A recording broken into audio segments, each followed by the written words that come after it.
खाली करतात. या ब्रह्मणी पावलं म्हणतात सारे वातावरण भयभीत झालंय. पण वातावरण भयभीत झालंय. तिकडं पाहिलं हे माझ्या येण्याच्या दावीनं सारे प्राणी धावू लागले. पावलं म्हणतात मनुष्य असो किंवा प्राणी पक्षी असो सारे माझ्या भयानं जागा चढून जाऊ लागले. हे धावत मनाच्या ठिकाणी समाधान होते. जे समाधान अरण्यात मार्ग करताना जे मला हवंय तेच मला प्राप्त होते. मनात समाधान झालं असलं जटांग आणि शांत नाहीये.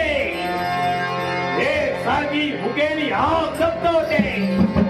एक मनुष्य मिळाला असता त्याच्या वेटावर थैमान बांधू त्याचा हाडामाडाला गोळा बनू तर जीवाला शांत नाही.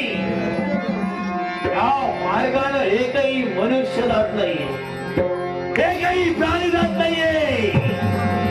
का समजत नाहीये आजच्या स्थिती हे का घडतंय. मस्तकाने सारे प्रश्न थैमान म्हणताय.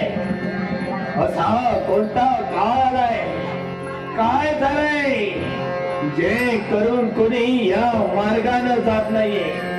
एक तरी मार्गाने कोणती यायला हवं तरच या ब्रह्मदर्शनी उदाहरण होऊ शकतंय. काय शेवटी मनुष्याने मार्ग बदललाय.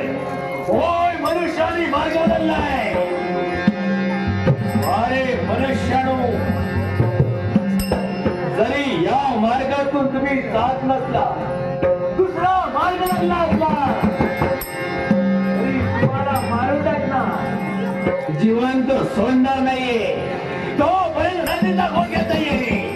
हो पर्यंत शांत राहणार नाहीये. त्याच्यासाठी चार उदार निवारण करायचं असेल या जागेचा त्याग करून दुसऱ्या येणाऱ्या मार्गावर दबा धरून बसला पाहिजे.